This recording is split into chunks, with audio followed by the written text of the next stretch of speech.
आज एक नया बिंदु आपके सामने लेकर आया। आप इस बात को जानते हैं कि पिछली जो प्रश्नावली थी हमारी, उसमें हमने प्रश्नावली 9.1 के सवाल हल किए थे और उसमें बीच की दूरी वाला एक सूत्र हमारा काम में आया। उसके माध्यम से हमने त्रिभुज, चतुर्भुज और एक्स अक्ष तथा वाई अक्ष से समान दूरी पर स्थित बिंदुओं के बारे में जो सवाल थे उनको अपन ने हल किया था। आज हम प्रश्नावली 9.2 की शुरुआत करते हैं और इस प्रश्नावली में हमारे पास रेखाखंड का विभाजन का बिंदु हमारा रहेगा। तो अब आप इस बात को देखेंगे कि जो एक रेखाखंड होता है, अब यहाँ हम देखते हैं कि ये एक रेखाखंड है ए बी, ये एक रेखाखंड है हमारे सामने। इस रेखाखंड में जो बिंदु ए और बी है, इनके निर्देशांक x1 y1 और x2 y2 ये हमने मान लिया। पहला बिंदु ए, दूसरा बिंदु बी, तो इसके जो निर्देशांक है वो तो x1 y1 और इसके निर्देशांक x2 y2। यहां कोई एक बिंदु P हमको दिया हुआ है। अब आप एक बात की ये ध्यान रखें कि जो ये बिंदु P है ये कहीं भी हो सकता है इस रेखाखंड पर, और इसके निर्देशांक हमारे पास में x y है। ये जो बिंदु P है ये इस रेखाखंड को M1 और M2 में बांटता है। अब आप इस बात को देखें कि हमारे पास में M1 M2, x1 y1, x2 y2 और xy ऐसे 8 मान हमारे पास हो गए। तो हमें क्या करना है, ये x और y के मान ज्ञात करने हैं। अब x और y के मान हम कैसे ज्ञात करेंगे इस बात को आप देखेंगे, परंतु एक बात आप इस बात को समझें कि जो बिंदु B है ये इस रेखाखंड AB के अंदर की ओर स्थित है। अगर हमारे पास में जैसे अपने पास यहां अपन ने AB रेखाखंड लिया है, ऐसे ही मैं एक रेखाखंड यहां, ये हमारे पास A और B है।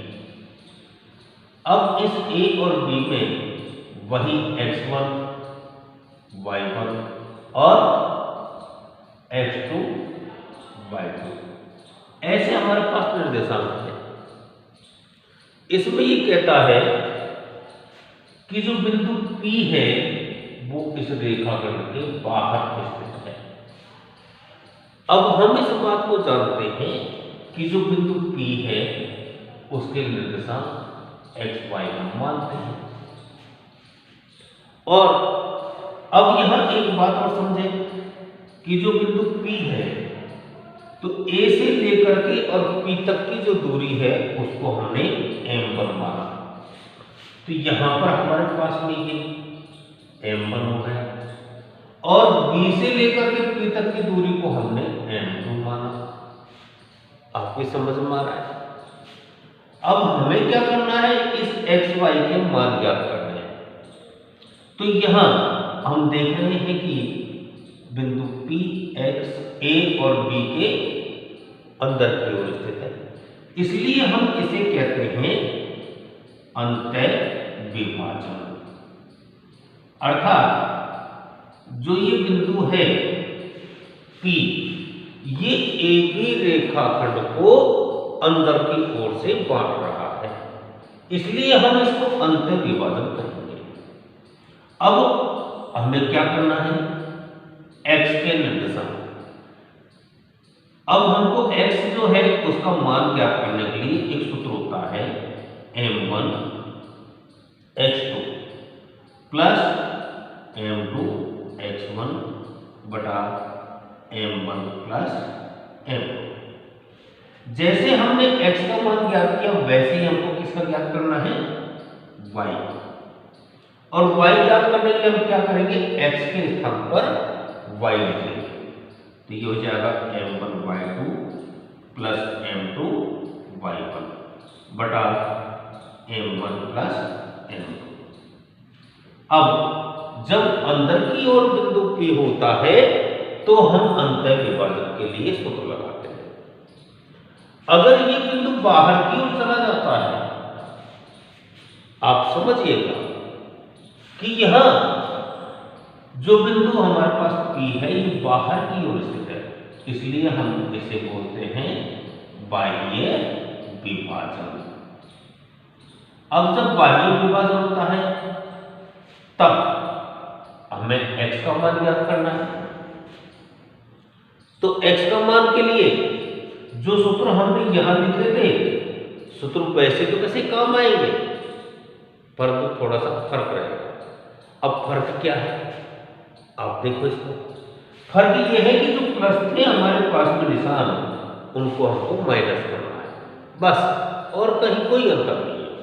तो x के लिए क्या हो जाएगा हमारे पास, x m1 x2 minus m2 x1 बटा m1 माइनस m2।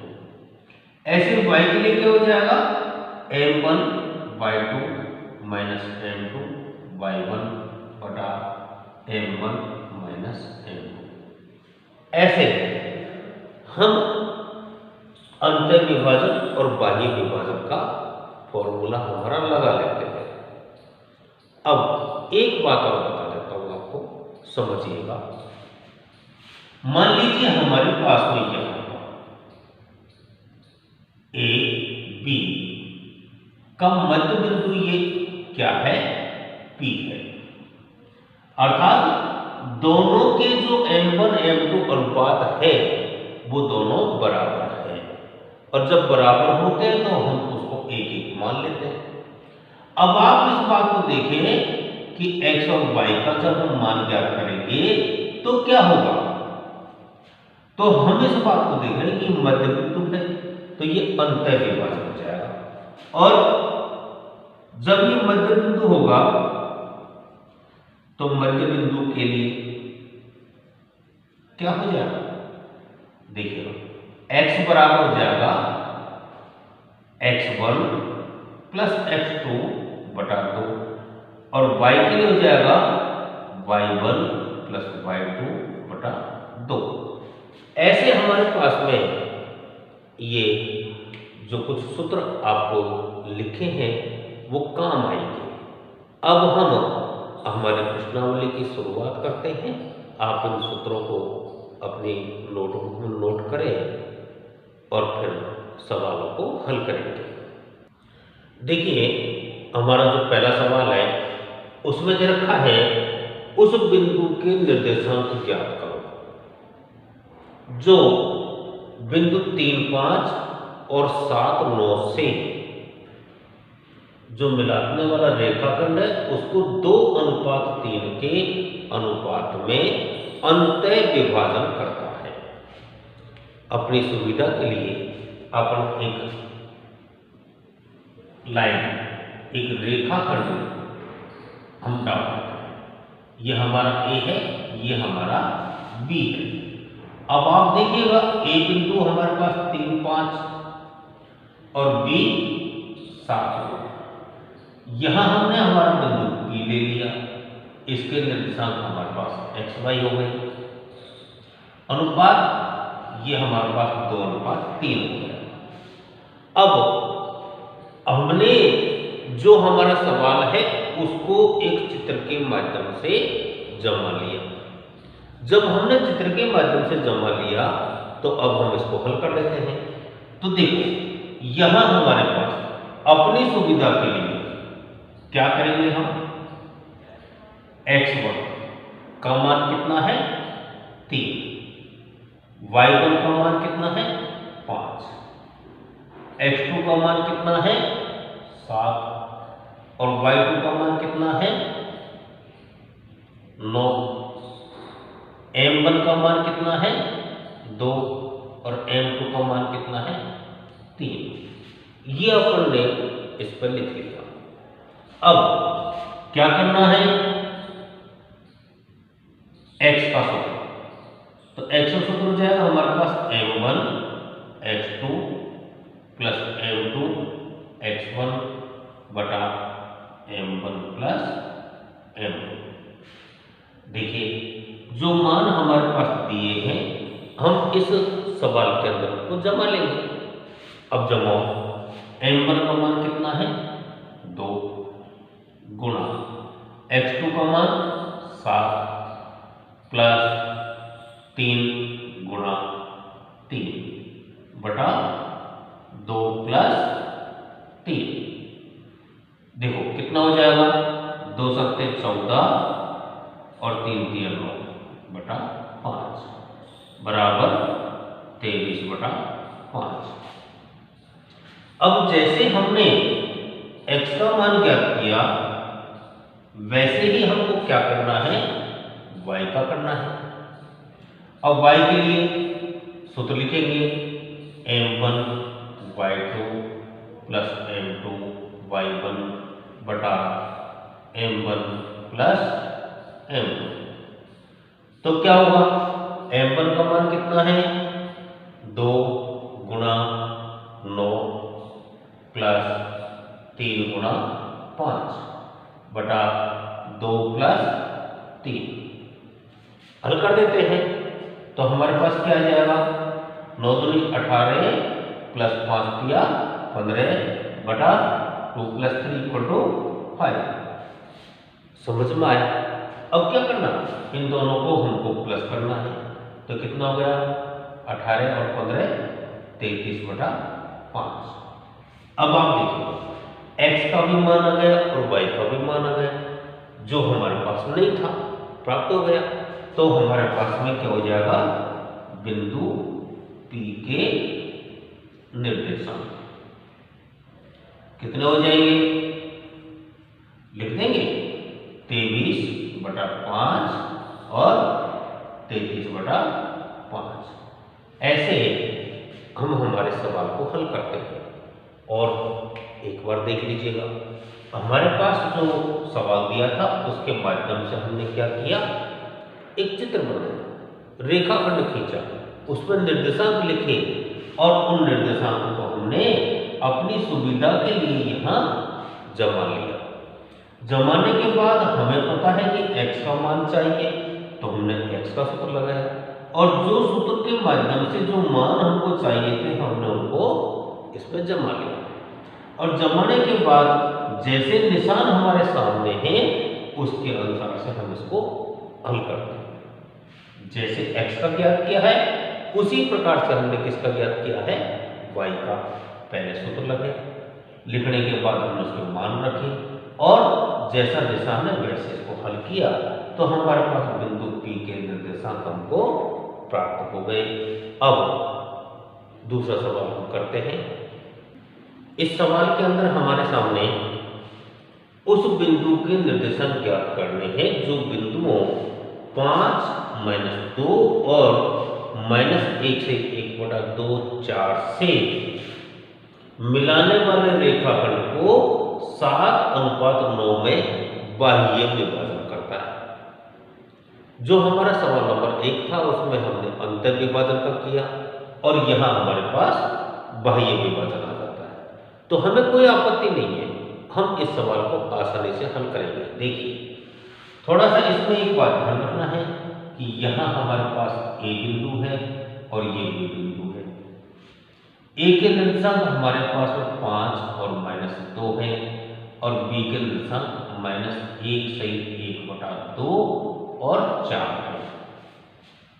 अब इसमें हमारे पास पहला नंबर का m1 7 है, छोटा है और ये बड़ा है, तो इसका मतलब है कि जो बिंदु P है वो किसके पास में है, A के पास है। ये बिंदु P हो गया और P के निर्देशांक हमारे पास में x y हो गए।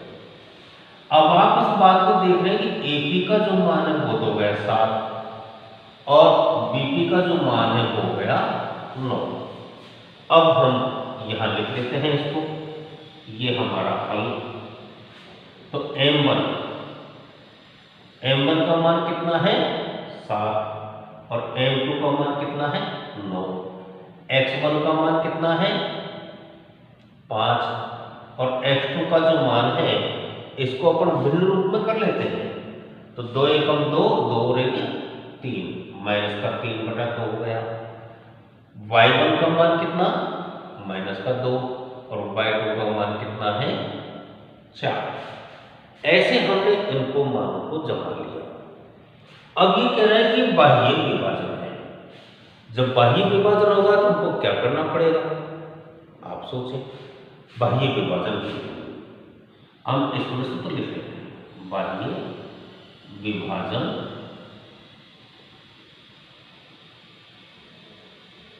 के कारण सूत्र कौन सा हो जाएगा, x बराबर m1 x2 minus m2 x1 बटा m1 माइनस m2। अब देखो m1 का मान कितना है 7 इंटू x2 का मान है माइनस का 3/2 माइनस m2 का मान 9 और x1 का मान 5 बटा 7 माइनस 9। हल कर लेते हैं तो ये हो गया माइनस का 21/2 माइनस 9 पंजे 45/1 बटा माइनस का 2। अब देखो इसका लघुत्तम लेना पड़ेगा हमको, 2 लघुत्तम ले लिया। अब जब 2 लघुत्तम आ गया तो फिर यहाँ क्या आएगा, माइनस का 21 और माइनस के 90 बटा माइनस का 2 कितना आ जाएगा, माइनस का 111/2 इंटू माइनस का 1/2। अब ये माइनस से माइनस खत्म हो जाएगा तो कितना बचेगा 111/4। जैसे हमने इस x का मान ज्ञात किया है वैसे ही हम अब किसका मान ज्ञात करेंगे, y का। तो y बराबर हमारे पास हो गया m1/2 माइनस m2 y1 बटा m1 माइनस m2। क्या हो जाएगा, m1 का मान कितना है 7, y2 का मान कितना है 4, ऐसे m2 का मान 9 और y1 का मान माइनस का 2। अब बटा 7 माइनस 9, 7 चौके 28 माइनस माइनस प्लस 9 दूनी 18 बटा माइनस का 2 कितना हो गया 8 8 16 4 बराबर माइनस के 23। अब आप देख रहे हैं कि ये हमारे पास y का मान आ गया और इधर किसका मान है x का मान। तो जब x का और y का दोनों मान आ गए तो बिंदु P के निर्देशांक क्या हो जाएंगे, बिंदु P के निर्देशांक देखिए कितना आ गया 111/4 और माइनस का 23। ऐसे हमने इस सवाल को हल किया है। एक बार आप देखेंगे हमारे पास जैसा सवाल था उसके अनुसार से हमने पहले इसका एक डायग्राम बनाया। डायग्राम बनाने के बाद में हमने जो m1 m2 x1 x2 y1 y2 इनकी वैल्यू को हमने एक साथ लिख लिया। उसके बाद बाह्य विभाजन हमको दे रखा है इसलिए हमने बाह्य विभाजन का ये फॉर्मूला अपना यहाँ लिखा और लिखने के बाद इनके जो मान है वो हमने इस फॉर्मूले में जमाए। जमाने के बाद जैसा हमारा निशान है उस निशान के अनुकूल हमने इसको हल किया और हमारा उत्तर हमको प्राप्त हो गया। इतना सा हमको करना है इसके अंदर। अब एक इस सवाल में हमको एक मूल बिंदु दे रखा है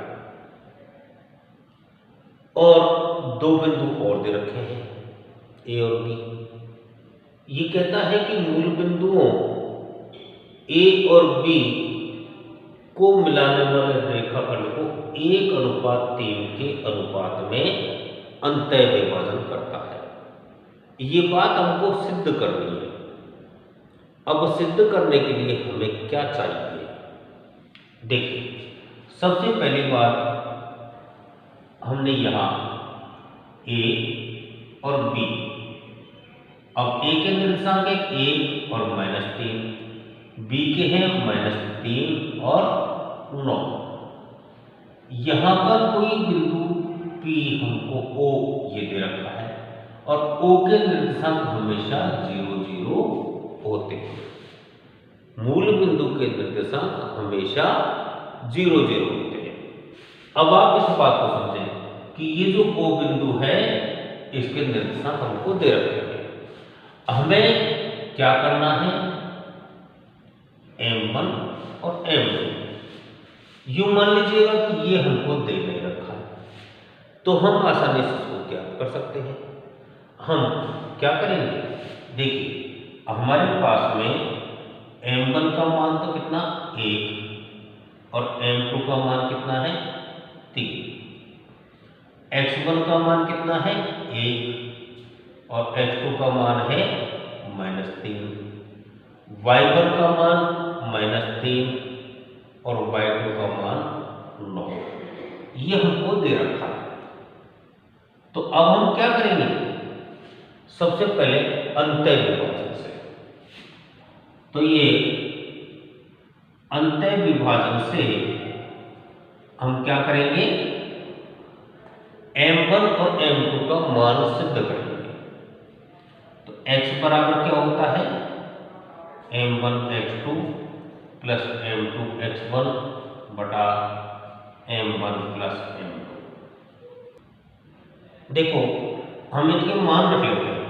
X का मान कितना है 0, M1 का मान 1 इंटू X2 का मान -3 प्लस M2 का मान 3 और X1 का मान 1 प्लस 1 प्लस 3।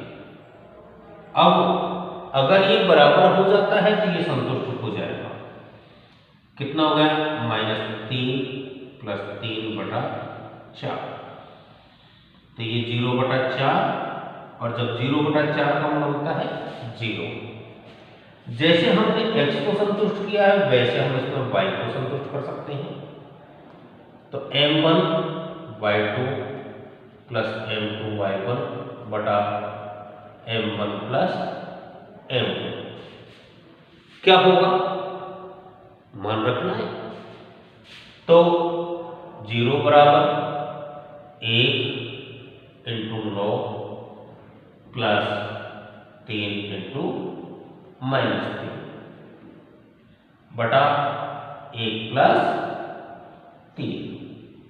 अब कितना हो गया? 9 माइनस 9 बटा 4, 0 बराबर 0 बटा 4 और 0 बराबर 0। तो ये हमारे पास संतुष्ट हो गया। अब जब ये संतुष्ट हो गया तो आगे कह रहा है कि बाह्य विभाजन करने वाले बिंदुओं के निर्देशांक लिखो। इसका मतलब है कि अब हमको किससे हल करना है? बाह्य विभाजन वाले सूत्र से। तो देखिए, बाह्य विभाजन का हमारा सूत्र होगा ये बाह्य विभाजन। अब आप देखेंगे जब बाह्य विभाजन होगा तो x बराबर क्या हो जाएगा? M1 x2 minus M2 x1 बटा M1 माइनस M2। अब M1 का मान कितना है? 1 और x2 का मान है -3 माइनस M1 का मान 3 इंटू 1 बटा 1 माइनस 3। कितना आ गया? -3 बटा -3 और ये नीचे माइनस का 2, तो माइनस का 6 बटा -2 बराबर 3। x का मान 3 आ गया। अब हम y का मान ले लेते हैं। तो M1 y2 minus M2 y1 बटा M1 माइनस M2। देखो m1 का मान 1, y2 का मान 9, m2 का मान 3 और y1 का मान माइनस का 3 बटा 1 माइनस 3 कितना हो गया 9 प्लस 9 बटा माइनस का 2 18 बटा माइनस 2 बराबर माइनस का 9। ऐसे हमारे पास में ये बाह्य विभाजन, तो बाह्य विभाजन के बिंदु के निर्देशांक क्या हो जाएंगे, x का मान 3 और y का मान माइनस का 9। ऐसे हम इन सवालों को करते रहेंगे। शेष सवाल अगली वीडियो में आपको देखने को मिलेंगे। तब तक के लिए आप सभी को धन्यवाद।